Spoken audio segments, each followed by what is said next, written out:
عزیز ڕێز و سڵاو لە خزمەتاندان بۆ پێشکەشکردنی هەڵقەیەکی دیکە لە بەرنامەی ڕامان. ماوەیەکی زۆرە چالاکوانانی سیاسی، حیزبە سۆسیالیستەکان و بیرمەندانی مارکسیست باز لە نزیکبوونەوەی ڕووخانی کۆماری ئیسلامی دەکەن و ڕۆژانە قەیرانەکانی ڕژێم زیاتر و ئاڵۆزتر بوونەتەوە و کارگەیشتوتە جێیەک کە هێزە خودیەکان واتە وەک چالاکوانانی ڕیفۆرم خواز ئیسلاح تەڵەبەکانی حکومەت سەبارەت بە داڕمانی نزیکی حکومەتی ئیسلامی هۆشداری دەدەن و سەبارەت بەو باسە لەگەڵ هاوڕێ فەریدون لە ستۆدیۆ تیڤی کۆمەڵا قسە و باسێک دەکەین. هەر بۆ ئێستا ژەشمە لای هاوڕێ فەریدون. هاوڕێ فەریدون زۆر سپاس بۆ بەشداربوونت لەم بەرنامەیەوە ئامادەبوونت بۆ ئێوە هاوکارانتان بۆ بینەران یادیت. بەڵێ بە پرسیارەکەم هەر بۆ شێوازە دەپرسم لە بەڕێزت کە بەڵگە ئاشکرا و شاراوەکانی حیزبە سۆسیالیستەکان و بیرمەندە مارکسیستەکان بۆ ئەو هۆشداریە کە دراوە کامانن. هۆشداری ئەو جۆرە بە درستی شارەوە پێکرد هۆشداری لە واقع دراوە لەلایەن ئیسلاح تەڵەبانەوە. ئێمە وەک مارکسیستەکان هەمیشە قسەمان کردووەکەم ئەمە ڕژیم نییە، ئەمە ڕۆخی ئەمە دەرەکی پشتی گیراوە، بەڵام ئیسلاح تەڵەبان ئێژن ئەم حکوومەتە ها لە خەتەرە. بۆچی ئێژن بە بۆنەوە ئەگەر ئەو حکوومەتە بڕۆخێ خۆیان نەبن بە هیچ لە حکوومەتان نین، بەڵام لە ئیقتیسادا هەن، لە ئابووریا هەن، بۆ خۆیان لە مەقامات مدیریەتە هەن، لە ارتباطێکیان هەستە هێنا سپای پاسدارانە جێگەیکیان هەست، ئەوەش لە دەستەدەن. یانێ لە ترسی لە دەستدانی حکوومەتێکە خۆیان جەنایەتیان کردووە بۆمە بێتە سەرکار، جەنایەتیان کردووە بۆ بەقای بێت و جەنایەتیان کردووە بۆمە بمێنێ وی تەش گەرێکیانە بمێنێ بە شێوەیەکە وانگەرێکیانە. سەر بە چین و ڕووسیە نەبێ، سەر بە ئەمریکا و غەرب یا ڕۆژاوا بێ، ئوروپا بێ. بەنابەرین لە واقع هۆشدارەکەیان هۆشداری جەماعەتێکی ئەزانن، یان ترسیاگن لە مەوزعی قودرەتەوە نییە هۆشدارەدەن، لە مەوزعێکی ضعیفەوە هەیە، لە مەوزعێک جەماعەتێکی ترسیاگن و ترسەکەیان واقعیە. بەڵێ هاوڕێ فەریدون بەلەبەر چاوگرتنی ئەم جۆرە هۆشداریانەوە لە هەلومەرجی ئێستادا تەبلیغ و ترویجی واتە بانگەشە و هاندانی هێزە کۆمۆنیستەکان دەبێت چۆن بێت؟ لە قسەی سەراتەریەکەینیتر لە مەجموعەی کولی ئێرانە کۆمۆنیستەکان پێشە موشتی ئەوە کارێ بکەن مردمەمە بە ڕەسمیەت بناسن کە ئێمە هاین لە دەورەیە تەحوڵێکی تاریخی جەهانیە لە ناویە ئێران متەحوڵترە. مەسەڵەن فەرز کە ئەمریکا توش بحرانە، بەڵام هێشتا اقتصاد و ئابووریەکەی و ئەرتەشەکەی و نیروی تەولیدیەکەی و تەولیدی ڕەزایەتەکەی و ئەمانە هێشتا قودرەتی هەست. لە ئێرانەوە نەماوە، لە ئێرانە تەنیا سەرکوتە. بەنابەرین ئەوەڵ کارمانەوەتە مردم قاناکەین کە ئەمە وەز ئێرانە، کە ئەم ئاڵ و گۆڕەها لە ڕێگەمانە چۆنی خۆتان بۆ ئامادەکەن. ژمارەی کە تێژێ ئێمە ناتوانین بێ ڕۆخنین. ئێمە ساڵی 96 هاتین سەرکوت کراین، 98 هاتین سەرکوت کراین، شۆڕشی ژینا سەرکوت کرا. وەزیفە ئێمە ئەوە نییە بێژین ڕاستەکەنەوە، وا نییە. ئەوانە هەموو لە هەمان حاڵاکە سەرکوتیشکرا دەستکەوت گەورەیەکی بووە، ڕێگەی خۆش کردووە بۆ ئێمە. خودی حکوومەتی بنەڕەتەن ضعیف کردووە، ڕێگەی خۆش کردووە بۆ ئێمە. لەو دووە بڕێ لەو مردمە ئێژن قبوڵمانە ئەم حکوومەتە خەریکە ڕۆخێ، بەڵام ئێمە ناتوانین بێ ڕۆخنین. ئەمریکا و ئیسرائیل دەتوانێ، ئەمەش خەتەرناکە بۆ ئێمە. کەوابوو کۆمۆنیستەکان ئەچێژن عەزیزی من، ئەمریکا و ئیسرائیل لە هەر کوێنێکە دەخەڵەتیان کردووە فاجعەیان دروست کردووە. تواشای ئەفغانستان کە، تواشای لیبی کە، تواشای عێراق کە، تواشای سومالی کە، تواشای هەر کوێنەیەکێک ئەمانە دەخەڵەتیان کردووە. ئەمریکا لە ئەسڵایتر ئیسرائیل هێزی نیابەتی ئەمریکا تا بە شۆنیەوە لە هەر کوێ دەخەڵەتیان کردووە. کارێکیان کردووە کە سیستمی سەرمایە بمێنێ، چۆسانەوە بمێنێ، زەڵم و زۆر بمێنێ، ئەرتەش بمێنێ، نیروی سەرکوتگە ئیسە مەسەن سپان نەبێ ئەرتەش بێ، هێزی سەرکوتگەر بمێنێ، حەقی مەسەلەی ملینە دەرگێ کرێکار هەمچنان چاوچاوە مردم هەمچنان زەڵم لێکراو بن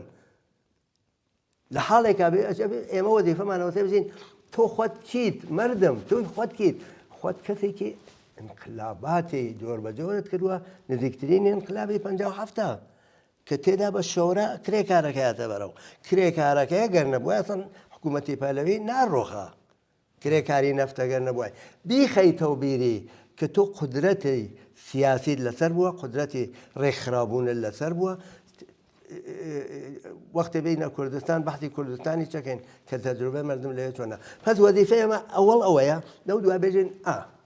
جمهوری ئیسلامی حکوومەتێکی تایبەتی بووە یەکێ لە کارەکانی ئەوە نەهێشتووە هێزی چەپ کۆمونیست کرێکار مردمی ئازادی خواست مردمی تەرەفداری ژینگە جنانی ئازادە ڕێکخراویان بێ ڕێکخراو بن ڕەهبەریان بێ تا ڕەهبەرێ پێیا بووە فۆرن یا توێ زیندان یا بێدەنگی کردووە یا حتا بەداخەوە لە مواردێکی کەمە فاسدیشی کردێتەوە ڕێکخراو نییە ڕەهبەر نییە پس چییە بێ بکەیت ئەبێ ڕێکخراوی خۆتکە ئیسە ماوەی کە شکلی گرتووە لە دڵتا لە بێنتانە لە مەحەلاتە لە کارخانە بەڵام بوچکن مەحەلین وەسڵکیان کەی بەیەکە و گەورەیان کەیتەوە و تەنیا ئەوە بزانێ ڕێکخراوی مەدەنی بە تەنیا دەرەقەت نایە سیاسی دیگەرەکە زۆر هەوڵەدەن بێ ئەوانەی کە ئەبینن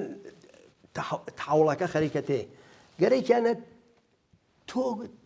چەواشە بکەن بێژن جوانێکە فەقەت جوان کییە تەبەقاتی نییە بەڵێ جوانی کرێکار بڵێ حتا جوانی غێر کرێکاری ڕێگە خۆشەکە وەلێ نەهایەتە نەبێ ئێمە بە مردم بێژین ئەوەی کە تاین کونەندەیە چین ئەسڵیەکانن و ئیمڕۆ چینی کرێکارە چینە ئەمما کرێک جوان بڵێ جوان ها لە مەیدانە جوان پێشەنگە جوان بوێرە جوان ڕێگە خۆشکەرە لە هەر کوێنێ جوان هاتکە ئەگەر حکوومەتەکە لە بەرابەر کرێکاری ڕێکخراوە قەلاری نەگرتووە هەموو حکوومەتەکان ماون شکلەکان گۆڕاون ئەفرادەکە گۆڕاوە وەڵام سیستم سەرمایەداری ماوە زیندان و خوێ قەدایەکە ماوە قودرەتە سەر کوردگەرەکە ئەبێ ئەم ڕاستیگەلە بە مردم بێژین کار کۆمونیستەکانەوەی بکە ڕێکخراو بە پاڵ ما بە هیچ کەسەوە بەخۆتەوە ئەمەی کە کارێکەکەن کە بێژن کۆمونیستەکان دەستکەوتیان نەبووە دەستکەوتگەل عەزیممان بووە ئێمە لە ئینقلاب کە بیر ئۆکتۆبرەوە تا ئیساهاتکەین شکستمان خواردووە بەڵام دەستکەوتگەل اجتماعی دەستکەوتگەل ئابووری دەستکەوتگەل ئاگاهی دەستکەوتگەل ڕێکخراو بوون ئەوانەمان زۆر بووە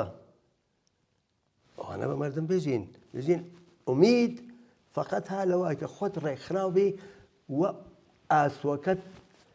بە سۆسیالیزم و بە پەرچەمی سوور کە خۆت بە گوڵی سوورەوە چیت و بە پەرچەمی سوورەوەچی ئەبێ ڕوون بێت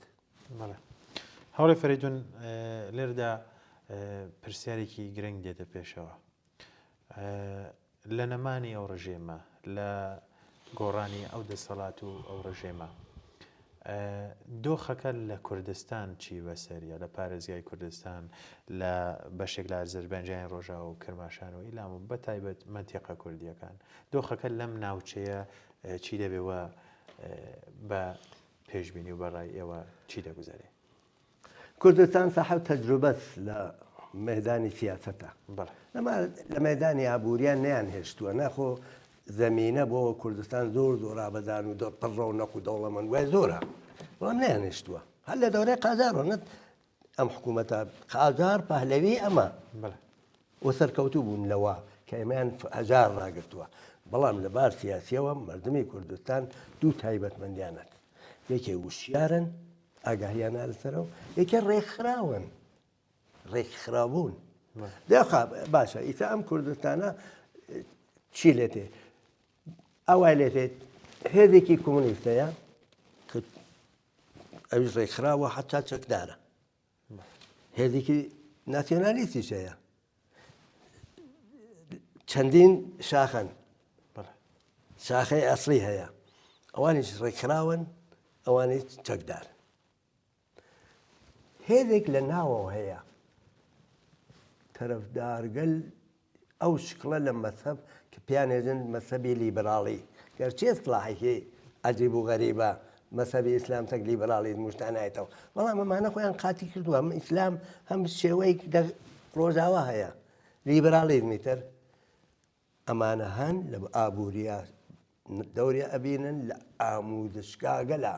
لە مەدرسەکانە لە زانکۆکانە دەورە بینن و لەبار کۆمەلگاوە هێزن و ئەمە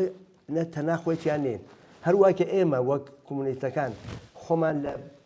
سەراسەریە بینین و بەشێ لە تەبەقەی کرێکار و کۆمونیستەکان ئێرانە بینین ئەوانش بەشێ لەو بورژوازیە بینن کە ئەمێننەوە بەشێ لەو بورژوازیە کە ئیسلاح تەڵەبن پس ئەبینی چەند نیرو لە ناوە هەست هەمووی چیان چەکدار لە دەرەوە ئەمە کوردستانی عێراق و هەرێمە ئەوە تورکیەیە ئەوە ئیسرائیلە ئامریکایش بە دقت تۆشیا بەم منتەقەوە لەم شەرایەتە دوو شکڵ ئەتوانێت بێتە بەرەو یا تۆ ئەتوانی ئەم مردمە بە تەجروبەیە کە تەجروبەی ساڵ 57 و 58 و 59 و سەدی هەیان هەیە کە خۆیان دارە کردووە شۆڕایان بووە بنکەیان بووە تەشەکولگەر جۆر بە جۆری مەدەنیان بووە و ئیسا لەمە دوای لە ژینگا بەشدارن تا مشکڵێک تێتە بەرە دوو بە ڕێکخراویەت نەدەم مردمی موسیبەت زەدەوە و ئەم هێزە ئەگەر بتوانی سازمان بی و خۆی تۆ بە ئیدۆلۆژیک نەبی بە یەکمانی ئێمە مەختوم چییە ئەم ئیدۆلۆژیک بوونە کەمێ سوءاستیفادەی لێکردیە ئێمە ئارمانخوازین بەڵام ئیدۆلۆژیک نین یانێکی یانێک سیاسی بیرەکەینەوە یانێ ئێمە ئەم مردمە بتوانین تەک بە یەکەوە ئەوان لە ئێمن بە یەکەوە کەفینە ئیدارەی جامعە و تەک ئەو نیرۆکانتری تا بتوانین تەفاهم بکەین دوشمنی دروست نەکەین بێخۆ تەفاهم بکەین لەسەر چی مردم لەو وەختا چیان گەرەکە نان ئەو بەرق دەوا دەرمان دکتۆر لەو وەختا مەدرسە شتا عومدەگی پێیان ناکە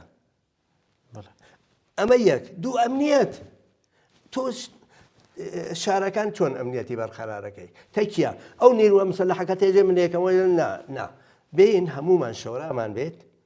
شەورا دیاری بکات کام نیرو بە یەکەوە ئەگەر ئەم کارە بکەین ئاقلانە دەرتێ ئەم کارە بکەین جامعەکەمان باش دەرتێ ئەگەر ئەم کارە بکەین نەبین بە ئولگویک بۆ تەراتەری ئێران ئەگەر ئەمە نەکەین ئەوێ بە گۆمی خوێن و ئەمە خەتەرێکی گەورەت کۆمەڵە ئەم ئفتخاریە هەست دەیان ساڵە قسەی ئەم خەتەراکات و هەمیشەش هەوڵی داوە هەر لە ئیسەوە چی بۆ ئەکرێ بۆ بەرگری لەو ئایەندە و لەو داهاتووە بیکات بە نەزەر منەوە دۆخەکەت هاوڕێ فریدون لە شرایەتێکی وەهادا کە باست کرد پرسیاری من بە تایبەت لەسەر چالاکوانانی کرێکاری و تێکۆشەرانی بزوتنەوەی کۆمەڵایەتیە بە تایبەت بڵێن لە ئێران بەگشتی و لە ناوچە کوردیەکانیش لە هەلومەرجێکی وەهادا چه ئەرکێکیان هەیە کار و کردەوەی ئەوان ئەبێ چۆن بێت ئەم چالاکوانانە تایبەتمەندیان چییە؟ بەشێ لە مردمن گریان خوارگە بۆ خەڵکەوە ئەگەر حکوومەتێ نەمێنێ ئەو دەوڵەت چێمێنێ ئەمبار یەمێنێ ماڵ یەمێنێ دوشمەنەکان دەرەچن ماڵەکان چۆڵە بن فرەیک زەوی دەوڵەتیەس ئەمێنێ هەر کەسێک قودرەتیەت و تەوانێت وا لە دەرەوە ئەڕۆن ئەمانە بگرن کاری چالاکوانانەوەی بێجەوە نایە بکەین کاری چالاکوانانەوەی زوو هەوڵ بدەن بۆ شەوراکە کە شەورا دروست بوو ئەوانە هەموو لە شەورا بێ لەو دووە بیدەن بە کەسگەلێکە زەروریترە بە پێ ئەولەویەت نە بە پێ قوڵدوری نە بە پێ قودرەت هەرکە تەوانی بوو بڕێ بڕفنێ بەر بە یا کەلیمەیەک بەکاربووم زۆری حەز ناکەم بۆ مردمەمە بەکاربووم بە کەلیمەی دروستتر بەکارەوە مسادرە مردم ناوی بیکەن چالاکوان نایە بەڵێەوە ڕوو بدا ئەبێ شەورا بیکە ئەوە خەتەرێکی گەورەیە ڕوو ئەدات ئەوە چالاکوانان چ چالاکوانانی مەدانی ژنان چه چالاکوانانی ژینگە چه چالاکوانانی کرێکاری بە تایبەت مەسەڵەن ژنان تایبەتیان چییە؟ تایبەتمەندیانەوەیە کە لەو بێحقوقی و ئەملا ئەولا پیاو سالاریە توانێت تەقویەت بێ زڵمکردن لە ژن زۆرکردن لە ژن بەرەوە بتوان بگرن و قانع بکەن و تەوزیح بدەن و ژنان ڕێکخراوکەن ژنان ڕێکخراوکەن بۆ خۆیان لە هەمان حاڵە فەرز کە ژنەکان تەرەفدار هێزێکن دایان لە گرایشەکان بە عام بەڵام لە ناو خۆیان خۆیان ڕێکخراوکەن تەرەفدارانی ژینگە کوردستان جەنگەڵی فرست جەنگەڵگەل عالی هەست دارەکان بۆ ڕێت و دووبی وای بیفرژی مبل دروستکەیت و مبن نێڵنەوە ڕوو بدە دارەکان سوودنی بیکەیتە دەوی کەشاوەردی دارەکان سوودنی بیکەیتە ئاپارتمان نێڵنەوە ڕوو بدە مەبەستمەوەیە چالاکوانەکان گریان خوارگە بە جاماوە گریان خوارگە بە بنی جاماوە ئەتوانم کارگە لە بکەن جا هەمووی ئەمانە جەمەوکەن لە کولی ئیدارەی کوردستانە لە تەرێقی شۆراکانەوە یا ڕێکخراوی خۆیان دروستەکەن بیکەنە چوارچێوەی سەرتاسەریکەوە کە بە یەکەوە کوردستانێکی ئارام کوردستانێک کە دەورەی گوزار تەیەکە کوردستانی نییە ئازار ڕفاهی بێ کوردستانی نییە ئازا خۆشگوزەرانی بێ کوردستانێک نییە ئازا مردم وەختی زیاییان بێ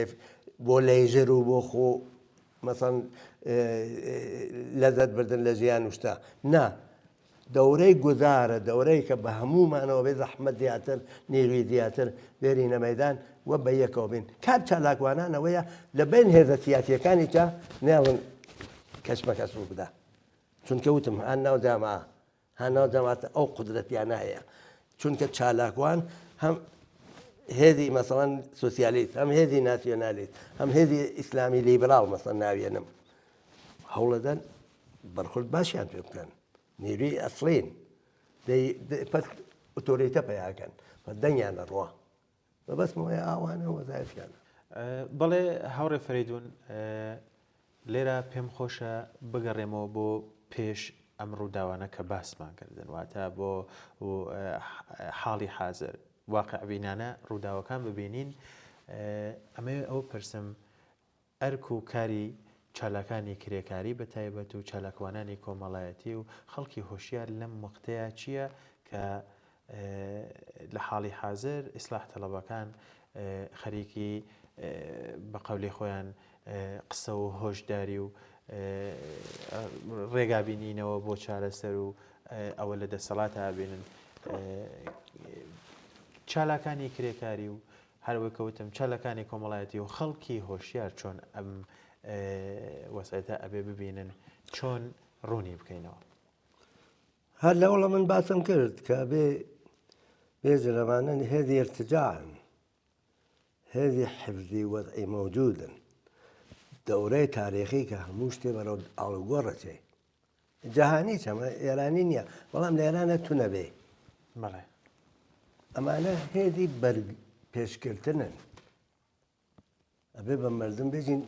نەکەفنە چۆن محافزەکارانە ئەم چ کەس تەڵەبانە ئەمانە گەرەیانە حکوومەتە ارتجاعیە مەسەبیەکە حفظکەن ئەمانە گەرەیانە پایەی استثمار و چەوسانەوە و زڵم لە کرێکار زڵم لە ژن زڵم لە میلەتان حفظکەن ئەمانە گەرەیانە وێرانکردنی ژینگە حفظکەن بەڵام ئەگەریسە نەتوان هەموو ئەوانە بکەن و زوانێتر قسە بکەن و حتا ملبن بە بەعزێ ئیسلاحات ئەو موەقەتە بێ ئێمە یەکەین ئێمە استفاداکەین لە هەر تەغییرێ بوو بەڵام ئەوەی تەزانی نابێ بورژوازی ئێران بێژگە لە سەرکوت و دیکتاتۆری بە هیچ شێوەی تر ناتوانێت حکوومەت بکە ئەوە بۆ معنیە نییە لە دەورەگەلێکات تۆ ناتوانانی دموکراتێکی یا سەتحی لە دموکراتی پێ تەحمیلکەی ئەتوانی بەڵام ئەوانە موقەتە بێت تەبەقاتی بورژوازی ئێران کە ئیسلاح تەڵەبان بەشێ لەوانن و بەرجەوانی ئەوانە پارێزن تەرەفدار دیکتاتۆرین ناو حقوق ملی بووە تا ڕێگەک ملیان هێنە بێ ئەگەر بتوان فۆن نێروی نظامیت بۆ تێرن کرێکارە بێ فەرهەنگێکە هێناوم شێعەگەلا ئێژن هەرچی کرێکار بەدبەختتر و مردم هەزارتر و ئەوانە بن ئیمام زەمان زۆرتر دێ ئەمانە بە دووار ناژنی وەلی تەرەفدار ئەوە نا مردم وا قاناکەن کاری ئێمە وەسە بێژین ئێران یەکێک لە بعضێک کەسێژێ دەهەمین ثروەتمەندی دنیاست بعضێک کەسێژێ بیچوومینە بە نەفتیە و بە نیروی کاری جوانیە و کاری ماهریە و ژنانی وریایە و کە لەبار کارەوە جارێک قساکەم لە مەدانی یابووریە و ئەو هەموو معدەنەکە هەسی یەکی دەومی کشوەر ثروەتمەند دنیا گازی ذەخیرەی گازی دنیا ئێران یا ئەوە یا دوومە ذەخیرەی نەفتی دنیا ئێران یا سێومە یا چوارمە ئەم ئێرانە دەوڵەمەنە ئەبێ بێژین ئەم ئێرانە دەوڵەمەنە بووە دەوڵەمەندنەوەوە کە ئەمانە هەن ئەمە سڵاتەڵەبگەنە ئەمانە بردگیانە ئەمانە تەرەفداریان کردگە لەوە کە بردگیان ئەمانە تەرەفداریان کردگە لە تۆتانەوە ئەم تەرەفداریان کرد لە چەپاو ئەمانە تەرەفداریان کردگە لەم نابەرابەریەت چینایەتیان ئەبێ ئفشایان بکەین بەڕاستیەوە بێژم ممکنە یەک لەحظەگەلێ لە تارێخا لە مەوقعیت گەلێکا بێتە بەرەو ئەولەویەتی ئفشای ئەمانە نەبێ بە جۆرێک تەکیا تەعامڵیش بکەیت بەڵام ئەوە زۆر کورتماوە دەبێ نابێ بەڵین مردم لەبار فکری و ئاسوو بۆ داهاتوو ئەسڵ یەک زەڕە بەمانە ئومید بووت خەتەر ناکرەمان هاوڕێ فەریدون دێمەوە بۆ قسە و باس لەو دۆخەی دوای نەمانی ئەو ڕژێم و دەسەڵاتە بە پرسیارێک دێمەوەلات ئەمەوێ وەک دوا پرسیاریژەوە لە بەڕێزت بکەم ئایا سۆسیالیستەکان و هێزە دژە سرمایە و ئازادی خوازەکان لەو وەختا بڵێن بۆ ڕوبەڕوونەوەی دۆخێکی لەو جۆرە لە کۆمەلگای کوردستان کە باسمان کرد دەبێت چی بکەن دەبێ پشت بۆتن بە ڕێکخراوەکانێک کە خۆیان پێشتر تەبلێغ و تەلڤیزیان بۆ کردووە پشتی پێ بۆتن لە ناو ئەوانە ئەوە قسێ تایبەتێکەس لە ناو ئەوانە بە هەڵسوراوی کرێکاری نزیک بن بە هەڵسوراوی پێشکەوتن خوازی ناو ژنان هێن بن پێشکەوتن خوازانی ناو ژەنگە پارێزان ئەو هێزە گەلەکە بوو مەسەلەی ملی حەقی تعینی سەرنوێشت لە زاویە سۆسیالیستی مبارزاکەن حتا ممکنە لە زاویەکی پێشکەوت بە معنەی دەستچەپی مەسەن ناسیۆنالیستەکان تێکۆشن شتێکەوانە ئەرتباط زیاتر بێ و ئێدارە تۆ چۆن ئۆفۆختەت چۆن تۆ بە فکر مردمی چۆن ئایەندە ئەبینی تەنا ئەو ئیمکانە هەیە هەڵسوڕاوی فقەت بیری مرۆ بکاتەوە کۆمونیستەکان وەزیفەیانەوە سە بێژن ئیمڕۆ ئەبێ لە مەسیرێکا بێ بۆ سۆتی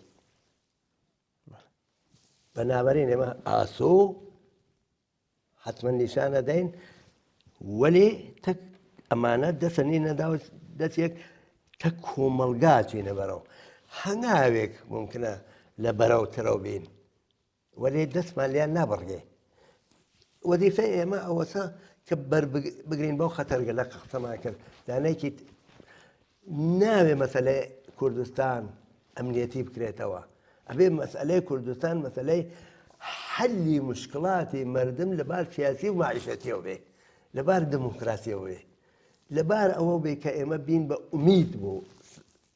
سەراسەری لەبار ئەوە بێ کە ئێمە تەک کوردستان عێراقا ڕەوابەتی خۆشمان بێ مەرزەکان بۆ ئێمە حیاتیە بێ لە وەختا دەوڵەتی تورکیا گەرە وەختە دەوڵەتەکە نەگۆڕیا هەرەمە بوو دوشمنی بێ خۆ دروست نەکەین با یەک شتی تۆ پێ بێژم مەسئلەی کوردستان مەسئلەیەکی سەراسەری عەمەڵەن ئەبێ هۆشمان بێ بزانین مەسەن بەلوچەکان چیەکەن ئازەریەکان چیەکەن عەرەبەکان چیەکەن تورکمەنەکان چیەکەن و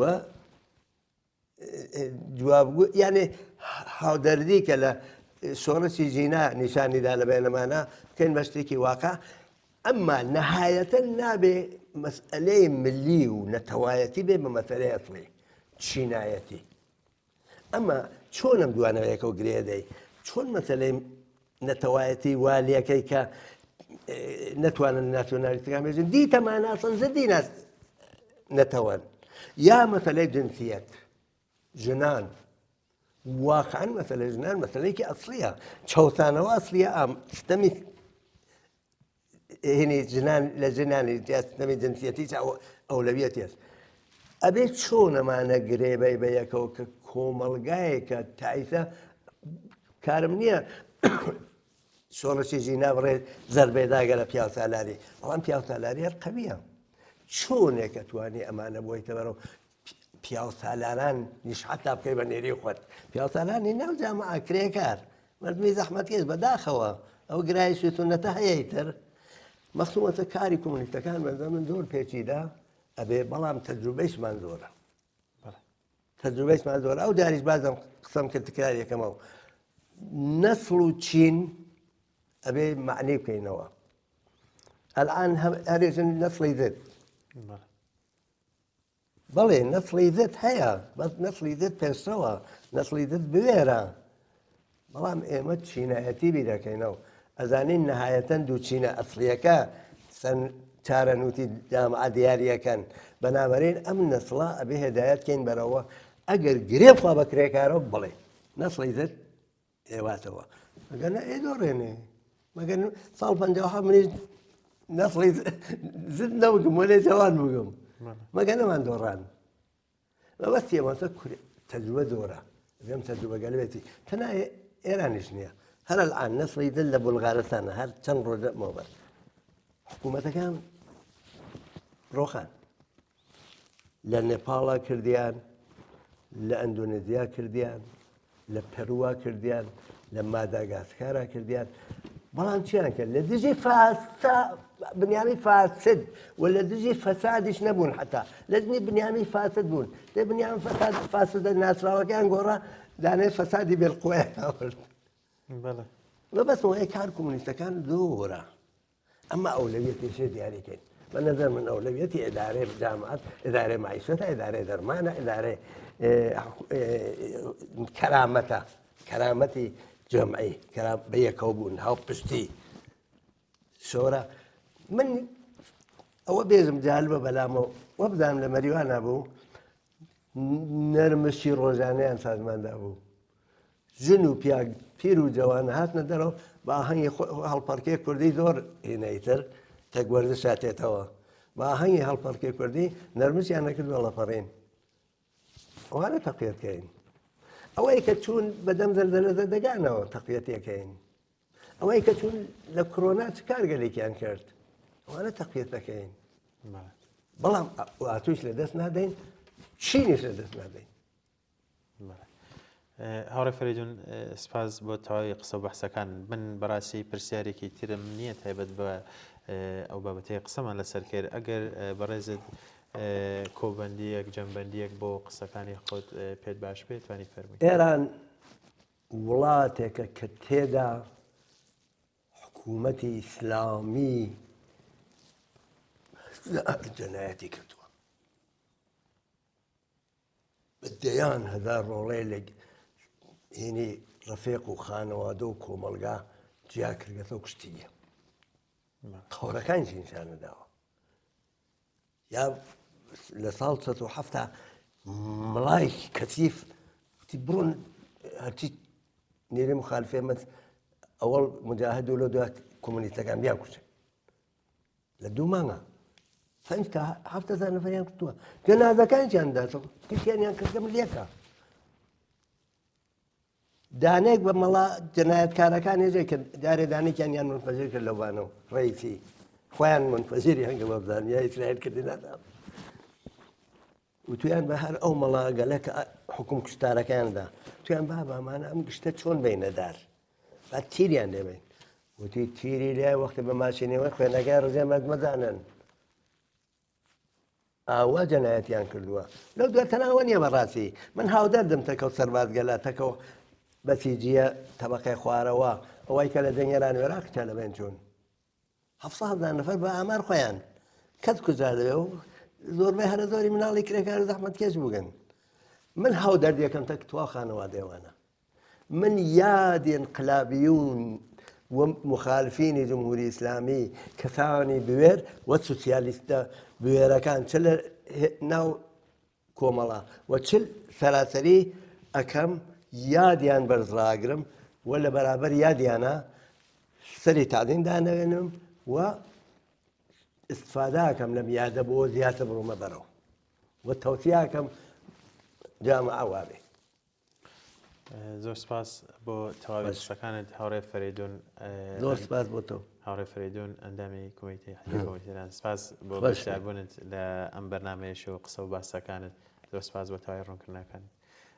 سپاسیەوەشەکەم بینەران کە تاوکو کۆتایی ئەم بەرنمەیەش لەگەڵمانە بوون بەرنامەی ڕامانم پێشکەشکردن تاوەکو بەرنمەیەکی تر قسە و باسێکی تر لەسەر بابەتێکی گرنگی ڕۆژ هەر شاد